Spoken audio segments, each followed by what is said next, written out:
आज हम लोग पढ़ने वाले हैं छत्तीसगढ़ पंचायती राज अधिनियम 1993। दिनांक 24 जनवरी 1994 को राज्यपाल की अनुमति प्राप्त मध्य प्रदेश राजपत्र असाधारण में दिनांक 25 जनवरी 1994 को प्रथम बार प्रकाशित स्थानीय प्रकाशन एवं विकासात्मक कार्यकलापों में पंचायतों राज संस्थानों की प्रभावी सहभागिता सुनिश्चित करने के उद्देश्यार्थ पंचायतों की स्थापना से संबंधित विधि को समेकित एवं संशोधित करने हेतु अधिनियम। भारत गणराज्य के 44वें वर्ष में मध्य प्रदेश विधानमंडल द्वारा निम्नलिखित रूप से यह अधिनियमित हो। अध्याय 1 प्रारंभिक। धारा 1 में है संक्षिप्त नाम, विस्तार और प्रारंभ। इस अधिनियम का संक्षिप्त छत्तीसगढ़ राज्य अधिनियम 1993 है।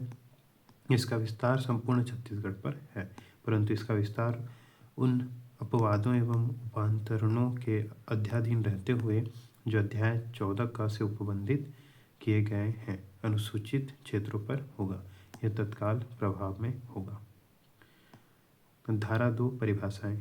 इस अधिनियम में जब तक संदर्भ में अन्यथा अपेक्षित न हो, खंड का से अभिप्राय है किसी जिले का ऐसा क्षेत्र जिसे राज्य सरकार धारा 10 की उपधारा 2 के अधीन खंड घोषित करे। सहकारी सोसाइटी का अर्थ होगा जो उसे मध्य प्रदेश सहकारी सोसाइटी अधिनियम 1960 क्रमांक 17 1961 में दिया गया है। जिला से अभिप्राय है राज्य सरकार द्वारा इस अधिनियम में प्रयोजनों के लिए जिले के रूप में अधिसूचित कोई जिला और उसके अंतर्गत इस प्रक्रिया अधिसूचित एक या अधिक राजस्व जिले आते हैं। 4 निर्वाचन से विपरीत है पंचायत के किसी स्थान या स्थानों को भरने के लिए निर्वाचन और उसके अंतर्गत ग्राम पंचायत के सरपंच का निर्वाचन कार्यवाहियों से अभिप्रेत है निर्वाचन के लिए सूचना जारी होने से प्रारंभ होने वाली कार्यवाहियां और ऐसे निर्वाचन का परिणाम घोषित किए जाने के साथ समाप्त होने वाली कार्यवाहियां। कारखाना का वही अर्थ होगा जिसे कारखाना अधिनियम 1948 संख्या 43 में दिया गया है। ग्राम पंचायत से अभिप्रेत है धारा 10 की उपधारा 1 के अधीन स्थापित कोई ग्राम पंचायत। धारा 10 की उपधारा 1 से अधीन स्थापित कोई ग्राम पंचायत। ग्राम सभा से अभिप्रेत है ग्राम पंचायत क्षेत्र के भीतर संविष्ट किसी ग्राम से संबंधित निर्वाचन नामावलियों में रजिस्ट्रीकृत व्यक्तियों से मिलकर बनने वाला कोई निकाय। जनपद पंचायत से अभिप्रेत है धारा 10 की उपधारा 2 के अधीन स्थापित जनपद पंचायत। स्थानीय प्राधिकारी का वही अर्थ होगा जो से छत्तीसगढ़ साधारण खंड अधिनियम 1957 क्रमांक 3 1958 में दिया गया है। सदस्य से अभिप्रेत है यथास्थिति किसी ग्राम पंचायत का कोई पंच, किसी जनपद पंचायत का कोई सदस्य या किसी जिला पंचायत का कोई सदस्य। घृणा उत्पादक पदार्थ के अंतर्गत आता है पशुओं के शव, गोबर, कचरा, मलमूत्र या सड़े हुए पदार्थ या किसी भी प्रकार की गंदगी। पदाधिकारी से अभिप्रेत है यथाशक्ति किसी ग्राम पंचायत को कोई पंच, सरपंच या उपसरपंच, किसी जनपद पंचायत का कोई सदस्य, अध्यक्ष या उपाध्यक्ष या किसी जिला पंचायत का कोई सदस्य, अध्यक्ष या उपाध्यक्ष। अन्य पिछड़ा वर्ग से अभिप्रेत है राज्य सरकार द्वारा यथा अधिसूचित पिछड़े वर्ग के व्यक्तियों को प्रवर्ग। स्वामी जब उसका किसी भूमि या भवन के प्रति निर्देश से किया गया है के अंतर्गत वह व्यक्ति है जो उस भूमि या भवन के किसी भाग का भाड़ा चाहे अपने स्वयं के लेखे या किसी व्यक्ति या सोसाइटी के अभिकर्ता या न्यासी के रूप में प्राप्त करता है। पंच से अभिप्रेत है ग्राम पंचायत का कोई पंच। पंचायत से अभिप्रेत है यथाशक्ति कोई ग्राम पंचायत, जनपद पंचायत या जिला पंचायत। पंचायत क्षेत्र से अभिप्रेत है इस अधिनियम के अधीन स्थापित किसी पंचायत का प्रादेशिक क्षेत्र।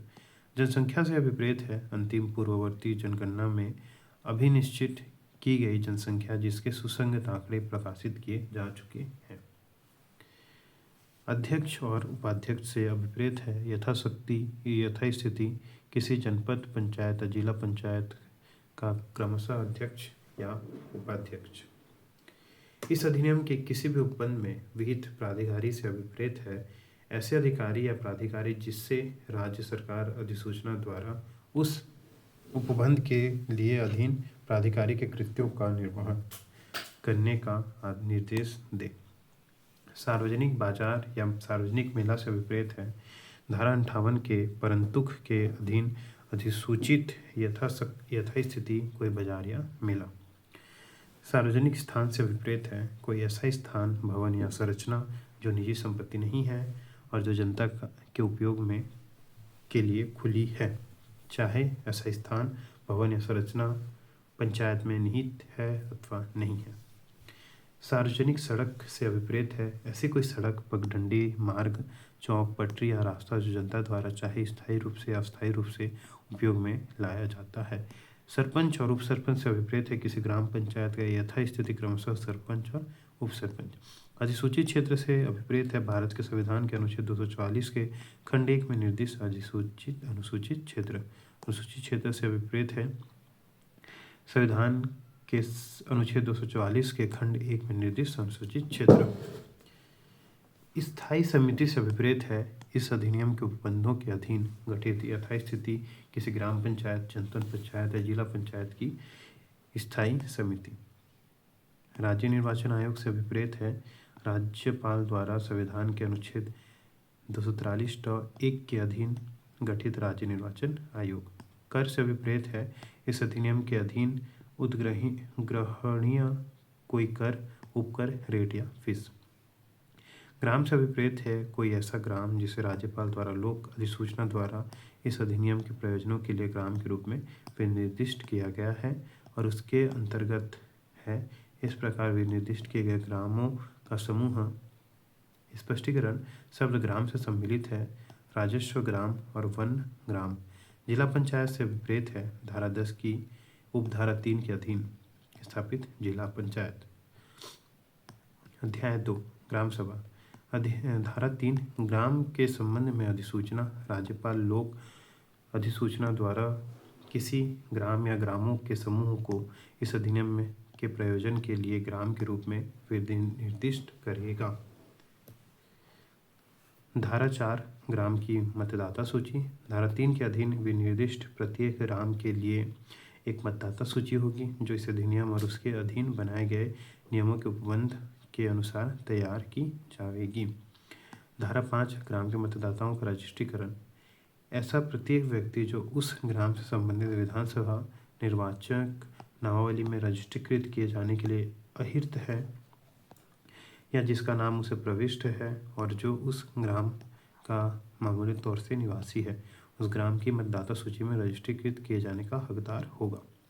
परंतु कोई व्यक्ति एक से अधिक ग्राम के मतदाता सूची में रजिस्ट्रीकृत किए जाने का हकदार नहीं होगा। कोई व्यक्ति मतदाता सूची में रजिस्ट्रीकृत किए जाने का हकदार नहीं होगा यदि वह अन्य स्थानीय प्राधिकरण से संबंधित निर्वाचन नामावली में रजिस्ट्रीकृत है।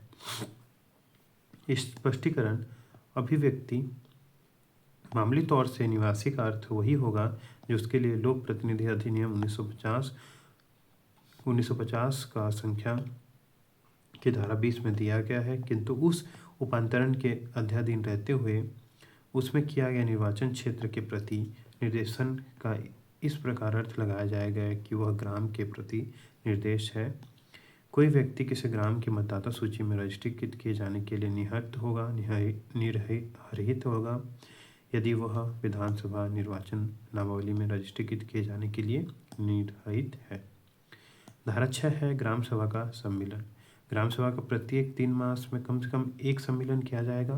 ग्राम पंचायत के प्रत्येक ग्राम सभा का सम्मेलन आयोजित किया जाएगा, परंतु ग्राम सभा के सदस्यों की कुल संख्या के 1/3 से अधिक सदस्यों द्वारा लिखित में अध्यपेक्षा की जाने पर या यदि जनपद परिषद, जिला पंचायत या कलेक्टर द्वारा अपेक्षा की जाए तो ग्राम सभा का सम्मेलन अध्यपेक्षा की जाने वाले 30 दिन के भीतर किया जाएगा।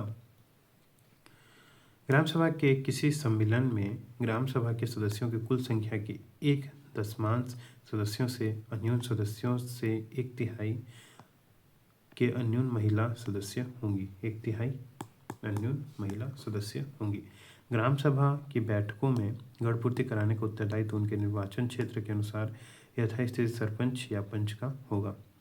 यदि सम्मेलन के लिए नियत किए गए समय पर गणपूर्ति के लिए आवश्यक संख्या में सदस्य समय के लिए स्थगित कर देगा, जैसा कि वह नियत करे, और एक नई सूचना विहित रीति में दी जाएगी, और ऐसे स्थगित सम्मेलन के लिए गणपूर्ति आवश्यक नहीं होगी, परंतु ऐसे सम्मेलन में किसी नए विषय पर विचार नहीं किया जाएगा।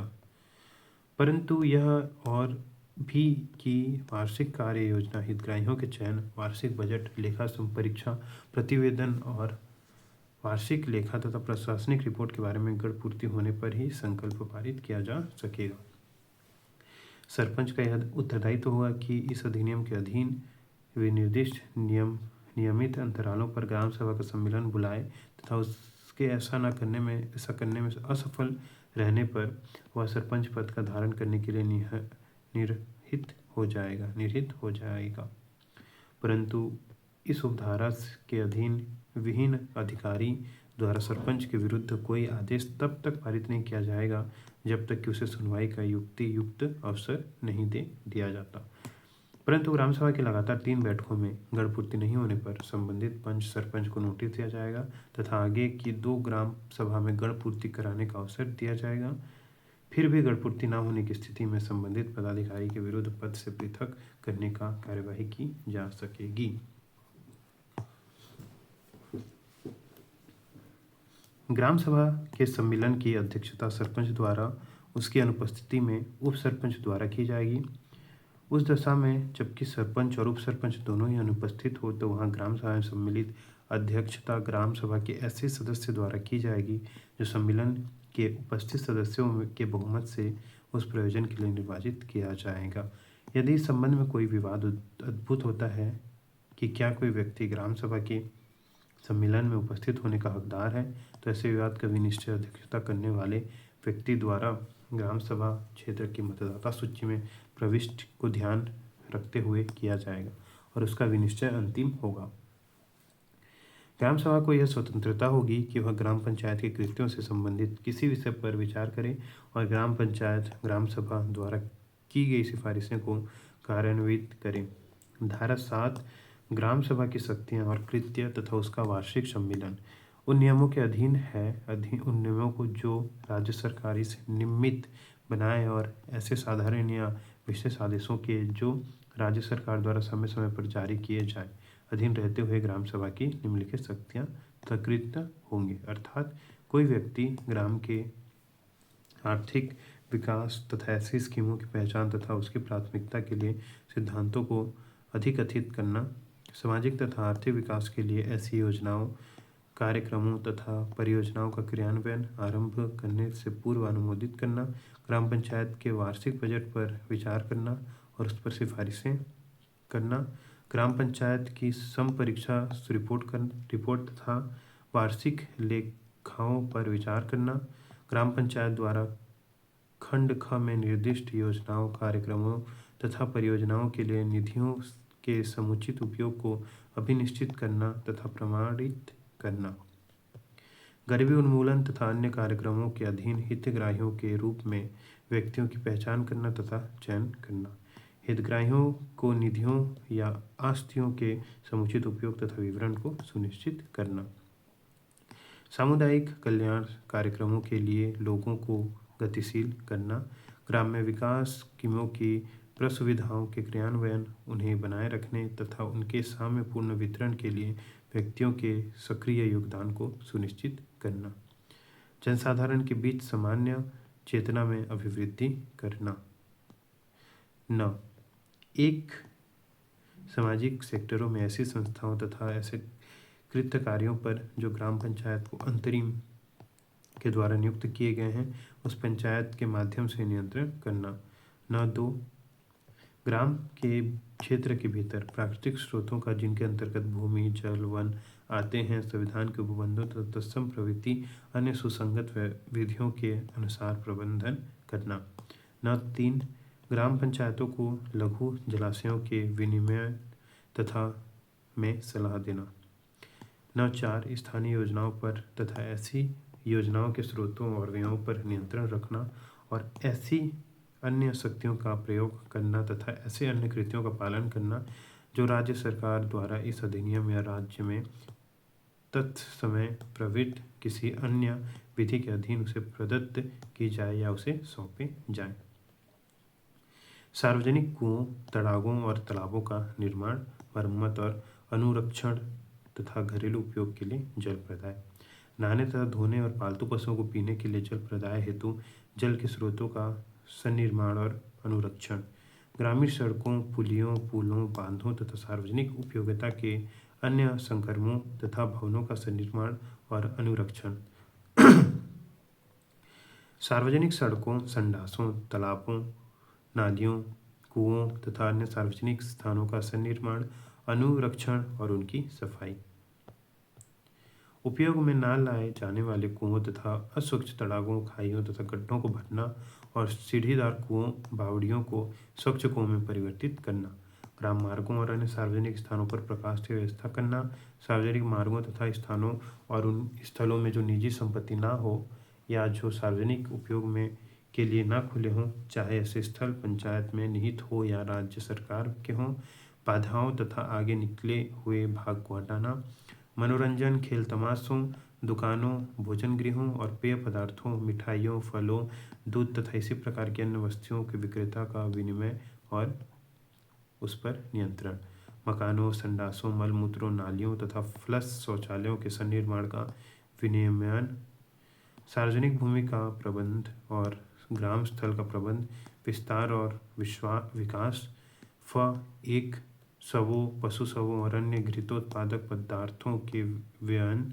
के लिए स्थानों का विनियमन, लावारिस शवों और पशु शवों का व्ययन, कचरा इकट्ठा करने के लिए स्थानों का पृथक रक्षण, बांस के विक्रय तथा परिरक्षण का विनियमन, ग्राम सभा की संपत्ति का अनुरक्षण, कांजी हाउस की स्थापना और प्रबंध और पशुओं से संबंधित अभिलेखों का रखा जाना, संसद द्वारा बनाई गई विधि द्वारा या उसके अधीन राष्ट्रीय महत्व को घोषित करने के लिए प्राचीन तथा ऐतिहासिक स्मारकों को छोड़कर अन्य ऐसे प्राचीन तथा ऐतिहासिक स्मारकों का अनुरक्षण और चारागाहों तथा अन्य भूमियों का बनाए रखा जाना जो ग्राम सभा में निहित या उसके निर्माणाधीन है, जन्म, मृत्यु और विवाह के आलेखों को रखा जाना, जनगणना कार्य में और राज्य सरकार या केंद्र सरकार का विधि पूर्वक गठित किसी अन्य स्थानीय प्राधिकरण द्वारा संचालित सर्वेक्षणों में सहायता करना, सांसर्गिक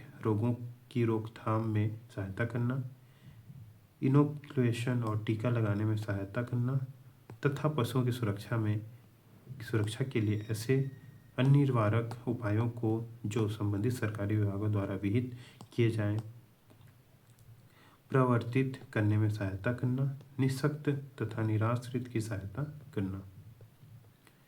6 में युवा कल्याण, परिवार कल्याण तथा खेलकूद का अभिवर्धन, ज में का जीवन तथा संपत्ति की सुरक्षा के लिए, ख में आग की रोकथाम, आग बुझाने और ऐसे आग लग जाने वाले संपत्ति की सुरक्षा करने के लिए रक्षा समिति की स्थापना करना, वृक्षारोपण तथा ग्रामोवन का संरक्षण, दहेज जैसी सामाजिक बुराइयों को दूर करना, ट 1 में गरीब और निर्धन व्यक्तियों के लिए चिकित्सकीय सहायता की व्यवस्था करने के प्रयोजन के लिए, 2 में किसी निर्धन व्यक्ति या उसके कुटुंब में किसी सदस्य को अंत्येष्टि करने का प्रयोजन करने के लिए, 3 में किसी निर्धन व्यक्ति के फायदे हेतु किसी अन्य ऐसे प्रयोजन के लिए जैसा कि राज्य सरकार द्वारा समय समय पर अधिसूचना किया जाए, ऐसे निर्बंधों तथा शर्तों के अध्याधीन रहते हुए जो विहित किया जाए उधार मंजूर करना।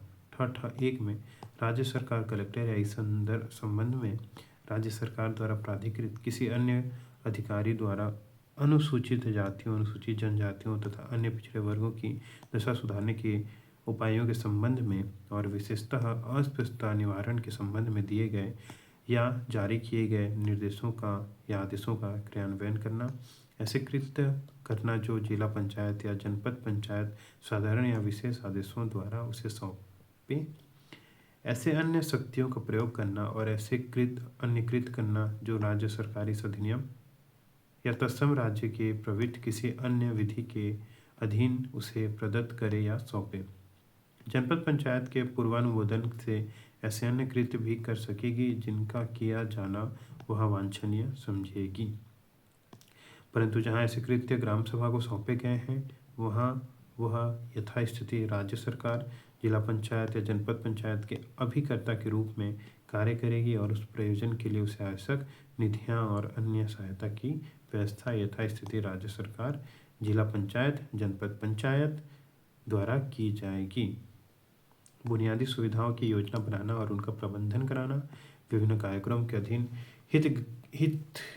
हिताधिकारी का चयन करना, ग्राम सभा क्षेत्र के भीतर विकास स्कीमों और निर्माण कार्य को क्रियान्वित करना, निष्पादित करना और उसका पर्यवेक्षण करना, तथा में हितग्राहिता मूलक स्कीमों और कार्यक्रमों का नियंत्रण करना और मॉनिटर करना, व्यापक रूप में जन साधारण में सामान्य जागरूकता को प्रोन्नत करना, सामुदायिक कार्य के लिए स्वैच्छिक श्रम और सहायता की व्यवस्था करना तथा सामुदायिक स्वामित्व की धारणा को प्रोन्नत करना, अपनी क्षेत्रीय आधिकारिकता के भीतर स्थित विनिर्दिष्ट जल निकायों की योजना बनाना, स्वामित्व रखना और प्रबंध करना, मछली पकड़ने और अन्य वाणिज्यिक के लिए किसी भी निर्दिष्ट क्षेत्र तक लघु जल निकाय को पट्टों पर देना, सिंचाई प्रयोजन के लिए नदियों, जलधारा, लघु जल निकायों के उपयोग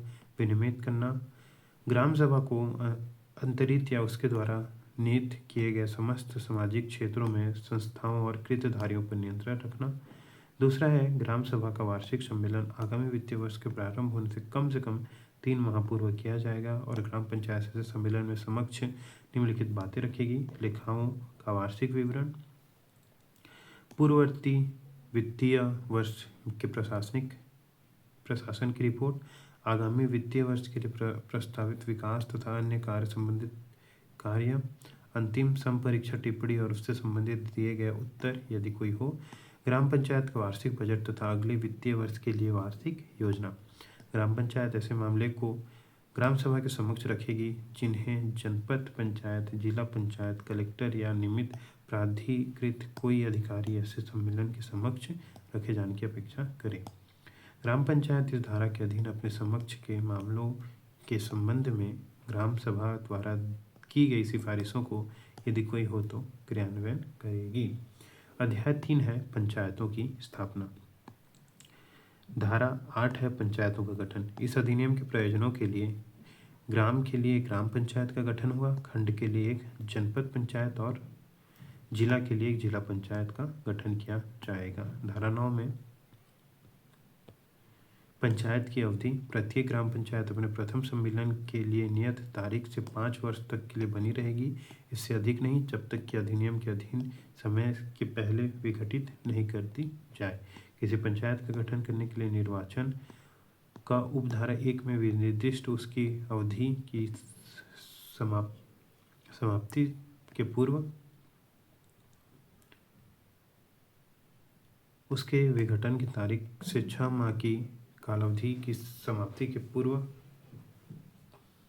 परंतु जहां ऐसा शेष कालावधि जिसके लिए कोई विघटित पंचायत बनी रहती है 6 माह से कम है, वहां ऐसी कालावधि के लिए उस पंचायत का गठन करने हेतु इस खंड के अधीन कोई निर्वाचन करना आवश्यक नहीं होगा। किसी पंचायत की अवधि की समाप्ति के पूर्व उस पंचायत के विघटन पर गठित की गई कोई पंचायत उस कालावधि के केवल उतने शेष भागों के लिए बनी रहेगी जिसके लिए विघटित पंचायत, यदि वह इस प्रकार विघटित की जाती है तो उपधारा 1 के अधीन बनी रहेगी। धारा 10 ग्राम पंचायत, जनपद पंचायत और जिला पंचायत की स्थापना। प्रत्येक ऐसे ग्राम के लिए जो धारा 3 के अधीन इस अधिनियम के प्रयोजनों के लिए ग्राम के रूप में विनिर्दिष्ट किया गया है, ग्राम पंचायत होगी। राज्यपाल अधिसूचना द्वारा जिले के खंडों में विभाजित कर सकेगा। अधिसूचना में प्रत्येक ऐसे खंड का नाम, उसका मुख्यालय और समाविष्ट क्षेत्र विनिर्दिष्ट किया जाएगा। प्रत्येक खंड के लिए एक जनपद पंचायत होगी जो उस खंड के नाम से जानी जाएगी। प्रत्येक जिले के लिए एक जिला पंचायत होगी, परंतु तत्समय प्रवृत्त सुसंगत विधि के अधीन गठित प्रत्येक नगर पालिका, निगम नगर पालिका परिषद या नगर पंचायत अपनी अधिकारिता के भीतर के क्षेत्र के लिए एक पृथक प्रशासनिक इकाई बनेगी। धारा 11 पंचायतों का निगमन। प्रत्येक ग्राम पंचायत, जनपद पंचायत और जिला पंचायत उस नाम से जो यथास्थिति ग्राम के लिए धारा 3 के अधीन आदेश में है, या जनपद पंचायत और जिला पंचायत के लिए धारा 10 के अधीन में उनके लिए विनिर्दिष्ट किया गया है, एक निगमित निकाय होगी। उनका शाश्वत उत्तराधिकार होगा और उनकी एक सामान्य मुद्रा होगी और वे उक्त नाम से वाद चलाएंगी तथा उक्त नाम से उसके विरुद्ध वाद चलाए जाएंगे। और इस अधिनियम तथा उसके अधीन बनाए गए नियमों के उपबंधों के अध्याधीन रहते हुए उन्हें जंगम या स्थावर संपत्ति अर्जित करने, धारण करने, अंतरित करने, संविदा करने और इस अधिनियम के प्रयोजनों के लिए आवश्यक और अन्य समस्त बातें करने की शक्ति होगी। धारा 12 ग्राम पंचायतों का वार्डों में विभाजन। प्रत्येक ग्राम पंचायत क्षेत्र को 10 से अन्यून वार्डों में, जैसा कलेक्टर अवधारित करे, विभाजित किया जाएगा तथा प्रत्येक वार्ड एक सदस्यीय वार्ड होगा। परंतु जहां ग्राम पंचायत क्षेत्र की जनसंख्या 1000 से अधिक हो, वहां उसे ऐसी रीति वार्डों में विभाजित किया जाएगा जिससे वार्डों की कुल संख्या 20 से अधिक ना हो और प्रत्येक वार्ड की जनसंख्या यथासाध्य एक जैसी ही होगी। परंतु यह और भी कि ग्राम पंचायत क्षेत्र की जनसंख्या का और ऐसी पंचायतों में वार्डों की संख्या के बीच का अनुपात ऐसे संपूर्ण खंड के लिए जिसके भीतर पंचायत क्षेत्र यथासाध्य एक जैसा होगा। धारा 13 ग्राम पंचायत का गठन। प्रत्येक ग्राम पंचायत निर्वाचित पंचों तथा सरपंच से मिलकर बनेगी। यदि कोई ग्राम या वार्ड यथास्थिति किसी सरपंच या पंच को निर्वाचित नहीं करता, तो उस स्थान को भरने के लिए यथाशक्ति ऐसे ग्राम पंचायत या ऐसे वार्ड में नई निर्वाचन की कार्यवाहियां 6 माह के भीतर प्रारंभ की जाएंगी। परंतु इस उपधारा के अधीन सरपंच का निर्वाचन लंबित होने के कारण निर्वाचित पंच धारा 17 की उपधारा 2, 3, 4 के उपबंधों के अध्याधीन रहते हुए 20 के अधीन प्रथम सम्मेलन में अपने में से एक सरपंच का निर्वाचन करेंगे, जो इस उपधारा के अधीन निर्वाचित सरपंच के पदभार ग्रहण करने तक इस अधिनियम के अधीन सरपंच के समस्त कृत्यों का निर्वहन करेगा। परंतु यह और भी कि ग्राम पंचायत के गठन के लिए आगे कार्यवाहियां इस उपधारा के अनुसार पंच का निर्वाचन लंबन होने के कारण रोकी नहीं जाएगी। परंतु यह भी कि यदि कोई ग्राम या वार्ड पुनः यथास्थिति किसी सरपंच या पंच को निर्वाचित नहीं करता, तो यथास्थिति ऐसे ग्राम में या ऐसे वार्ड में पंच के निर्वाचन की नई कार्यवाहियां तब तक प्रारंभ नहीं की जाएंगी जब तक कि एक राज्य निर्वाचन आयोग का यह समाधान न हो जाए कि यथास्थिति ऐसे ग्राम में या ऐसे वार्ड से सरपंच या पंच का निर्वाचन किए जाने की संभाव्यता है। और यदि आयोग यह निश्चित डिसाइड करता है कि सरपंच का नया निर्वाचन नहीं किया जाएगा, तो प्रथम परंतुक से के अधीन निर्वाचित सरपंच या अधिनियम के समस्त कृत्यों का निर्वहन करता रहेगा। प्रत्येक 4(1) में प्रत्येक ग्राम पंचायत में अनुसूचित जातियों और अनुसूचित जनजातियों के लिए स्थान आरक्षित रखे जाएंगे और इस प्रकार आरक्षित स्थानों की संख्या का अनुपात उस ग्राम पंचायत में प्रत्यक्ष निर्वाचन द्वारा भरे जाने वाले स्थानों की कुल संख्या के साथ यथासाध्य नहीं होगा। जो उस ग्राम पंचायत क्षेत्र में अनुसूचित जातियों या अनुसूचित जनजातियों की जनसंख्या का उस ग्राम पंचायत क्षेत्र की कुल जनसंख्या के साथ है। ऐसे स्थानों में विहित प्राधिकारी द्वारा उस पंचायत में भिन्न भिन्न वार्डों के लिए विहित रीति में आवंटन किया जा सकेगा। 2 में किसी पंचायत में जहां अनुसूचित जातियों जनजातियों दोनों के लिए 25% या 25 से कम स्थान आरक्षित किए गए हैं, वहां कुल स्थानों की संख्या 25% के स्थान अन्य पिछड़े वर्गों के लिए आरक्षित किए जाएंगे और ऐसे स्थान उस ग्राम पंचायत के भिन्न वार्डों में विहित रीति के चक्रानुक्रम में कलेक्टर द्वारा आवंटन किए जाएंगे। परंतु पंचायत की क्रमवर्ती 2 सामान्य निर्वाचन की अवधि एक चक्रानुक्रम में होगी। उपधारा 5 उपधारा 4 के अधीन आरक्षित किए गए स्थानों की कुल संख्या के कम से कम आधे स्थान यथाशक्ति अनुसूचित जनजातियों, अनुसूचित जातियों या अन्य पिछड़े वर्ग की महिलाओं के लिए आरक्षित रखे जाएंगे। प्रत्येक ग्राम पंचायत के निर्वाचन द्वारा भरे जाने वाले स्थानों की कुल संख्या में कम से कम आधे स्थान जिनके अंतर्गत अनुसूचित जातियां, अनुसूचित जनजातियां और अन्य पिछड़े वर्ग की महिलाओं के लिए आरक्षित स्थानों की संख्या भी है, महिलाओं के लिए आरक्षित रखे जाएंगे। और ऐसे स्थान विहित प्राधिकरण द्वारा विहित रीति में ग्राम पंचायत में भिन्न भिन्न वार्डों के लिए लॉट निकालकर और चक्रानुक्रम में आवंटित किए जा सकेंगे। परंतु पंचायत की क्रमवर्ती 2 सामान्य निर्वाचन की अवधि एक चक्रानुक्रम में होगी। ऐसे वार्डों जिनमें अनुसूचित जातियों, जनजातियों, अन्य पिछड़ा वर्ग कोई जनसंख्या नहीं है, उन्हें यथास्थिति अनुसूचित जातियों तथा अनुसूचित जनजातियों या अन्य पिछड़े वर्ग की जातियों के लिए आरक्षित स्थानों के आवंटन के लिए अपवर्जित कर दिया जाएगा। धारा 14 मत देने तथा अभ्यर्थी होने के लिए अर्हता। ऐसे प्रत्येक व्यक्ति जिनका नाम किसी ग्राम पंचायत मतदाताओं की सूची में सम्मिलित है, उस पंचायत के जिसके क्षेत्र में वह ग्राम समाविष्ट है, पदाधिकारी के निर्वाचन में मत देने के लिए अहिर्त होगा। ऐसा प्रत्येक व्यक्ति जब तक कि इस अधिनियम या तत्समय प्रवृत्त किसी अन्य विधि के लिए अधीन निरहित न हो, किसी पंचायत के पदाधिकारी के रूप में निर्वाचित किए जाने के लिए अहिर्त होगा। धारा 15 एक साथ सदस्यता का प्रतिषेध। कोई व्यक्ति किसी पंचायत के पदाधिकारी के रूप में निर्वाचन के लिए यथाशक्ति एक से अधिक वार्डों का या निर्वाचन क्षेत्रों से खड़ा होने के लिए पात्र नहीं होगा। धारा 17 है पंचायत और उप सरपंच का निर्वाचन। प्रत्येक ग्राम पंचायत में एक सरपंच और एक उप सरपंच होगा। कोई व्यक्ति जो पंच के रूप में निर्वाचन किए जाने के लिए अहिर्त है, संसद के किसी भी सदन के सदस्य या राज्य विधानसभा का सदस्य नहीं है और किसी सरकारी सोसाइटी के सभापति, उप सभापति नहीं है। उपधारा 2, 3, 4 के उपबंधों के अध्याधीन रहते हुए सरपंच के रूप में उन व्यक्तियों द्वारा जिनके नाम ग्राम पंचायत के क्षेत्रों की मतदाता सूची में सम्मिलित है, ऐसी रीति में निर्वाचित किया जाएगा जो विहित की जाए। 2-1 खंड के भीतर की ग्राम पंचायतों की अनुसूचित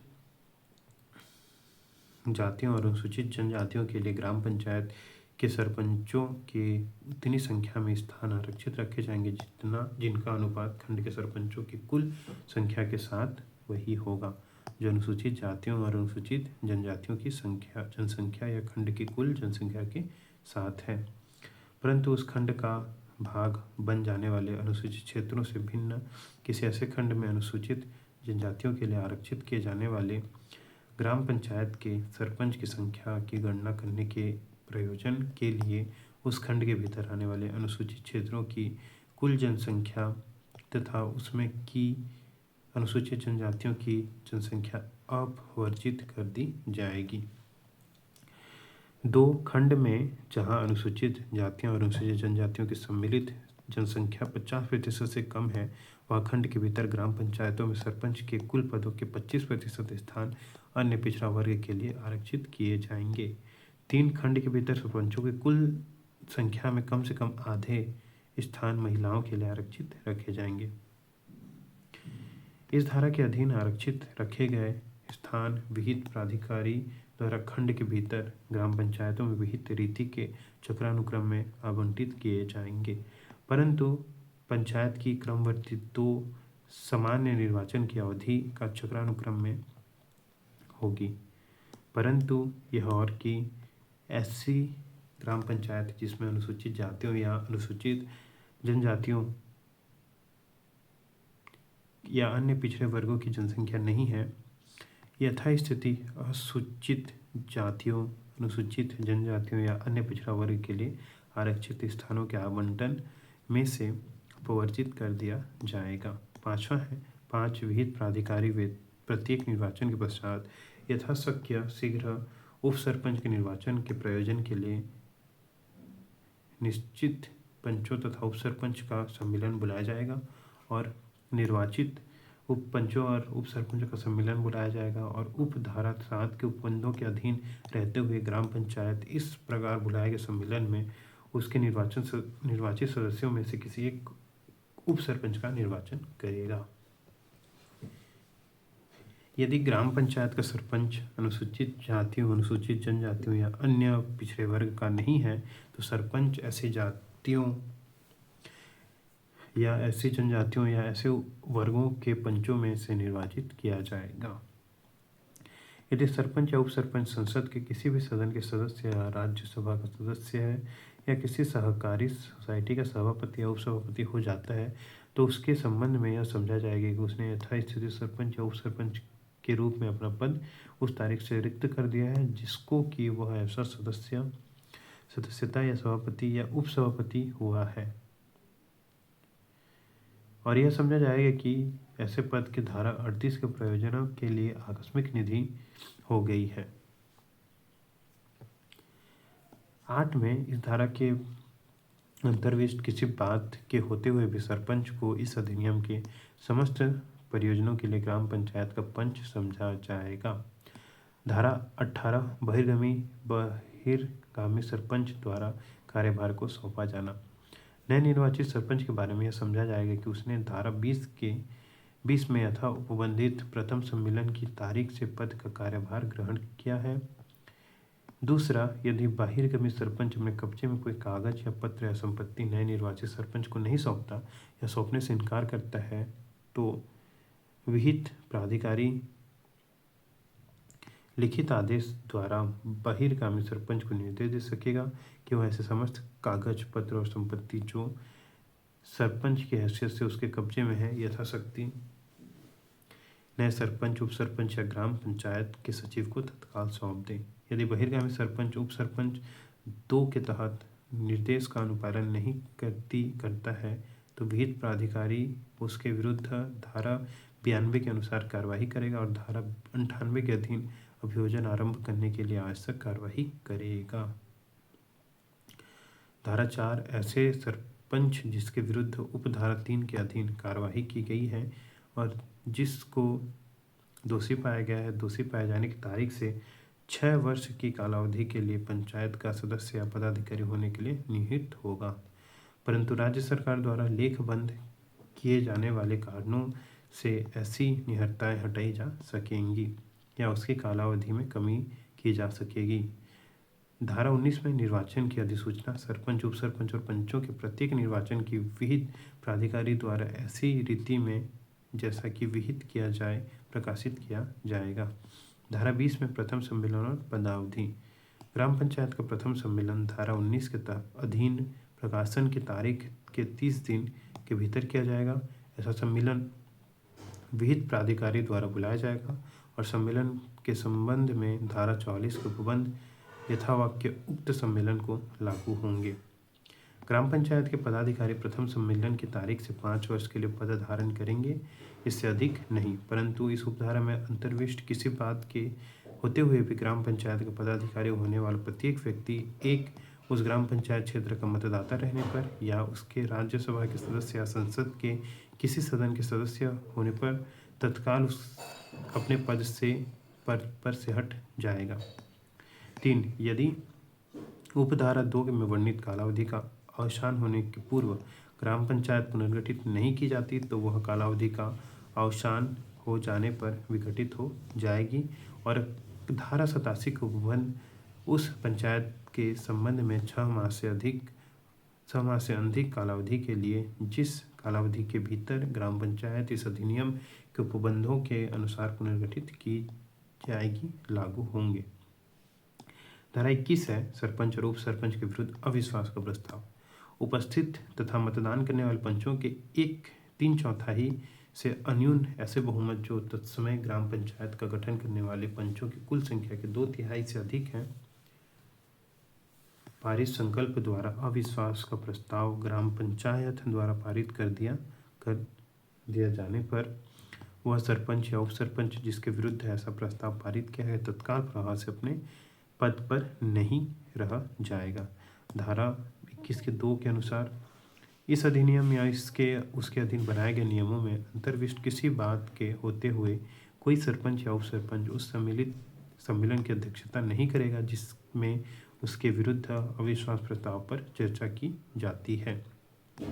ऐसे सम्मेलन ऐसी रीति में संयोजित किया जाएगा जो विहित की जाए और उसकी अध्यक्षता सरकार के किसी ऐसे अधिकारी द्वारा की जाएगी जिसे विहित प्राधिकारी नियुक्त करे। यथास्थिति सरपंच या उप सरपंच को उस सम्मेलन की कार्यवाही में बोलने या अन्य में भाग लेने का अधिकार होगा। 3 है कि सरपंच या उप सरपंच के विरुद्ध अविश्वास प्रस्ताव उस तारीख से जिसको वह सरपंच अपना पद धारण करता है 1 वर्ष की कालावधि के भीतर, उस तारीख के जिसको यथाशक्ति उस सरपंच या उप सरपंच के पदावधि का आसवन होता है पूर्ववर्ती 6 माह की कालावधि के भीतर, उस तारीख से जिसके पूर्वोत्तर अविश्वास प्रस्ताव नामंजूर किया गया था 1 वर्ष की कालावधि के भीतर नहीं लाया जा सकेगा। 4 है यदि यथास्थिति सरपंच या उप सरपंच उपधारा 1 के अधीन पारित किए गए प्रस्ताव की विधि मान्य को चुनौती देने की वांछा करता है तो वह तारीख से जिसको कि ऐसे प्रस्ताव पारित किया गया था 7 दिनों के भीतर कलेक्टर को विवाद निर्दिष्ट करेगा जो यथासंभव उस तारीख से जिसको कि वह उसे प्राप्त हुआ था 30 दिन के भीतर उसे विनिश्चित करेगा और उसका विनिश्चित अंतिम होगा। धारा 21 क में ग्राम पंचायत के पदाधिकारियों को वापस बुलाया जाना। किसी ग्राम पंचायत के प्रत्येक सरपंच द्वारा अपना पद तत्काल रिक्त कर दिया गया समझा जाएगा यदि उससे ऐसी प्रक्रिया के अनुसार जो विहित की जाए या ग्राम पंचायत के भीतर ग्राम सभा का गठन करने वाले सदस्यों की कुल संख्या के आधे से अधिक सरपंच सदस्यों के बहुमत द्वारा गुप्त मतदान से वापस लिया जाए। परंतु वापस लाने की ऐसी कोई प्रक्रिया तब तक आरंभ नहीं की जाएगी जब तक कि ग्राम सभा के सदस्यों की कुल संख्या के कम से कम 1/3 सदस्यों द्वारा सूचना हस्ताक्षर न किया जाए और उसे विहित प्राधिकारी को प्रस्तुत न कर दिया जाए। परंतु यह और कि ऐसी कोई प्रक्रिया उस तारीख से जिसको कि ऐसा सरपंच निर्वाचन के निर्वाचित होकर अपना पद धारण करता है 2.5 वर्ष के भीतर आरंभ नहीं की जाएगी या यदि उपचुनाव में निर्वाचित सरपंच की आधी कालावधि के अवसर न हो गया हो आरंभ नहीं की जाएगी।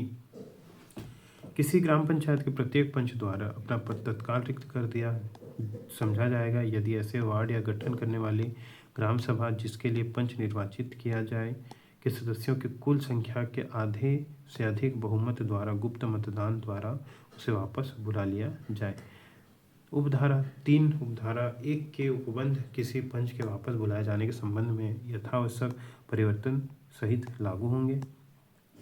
यदि यथाशक्ति कोई सरपंच या पंच पूर्ववर्ती उपधारा अधीन उसे वापस बुलाए जाने का वैधता या आक्षेप करने की वांछा करता है तो उस तारीख से उसको जिसको कि वह अपना पद रिक्त करता है 7 दिन के भीतर विवाद को कलेक्टर को निर्दिष्ट करेगा जो यथासंभव उस तारीख से जिसको कि वह उसे प्राप्त हुआ है 30 दिन के भीतर उसे विनिश्चित करेगा उसका विनिश्चय अंतिम होगा। जनपद की संरचना।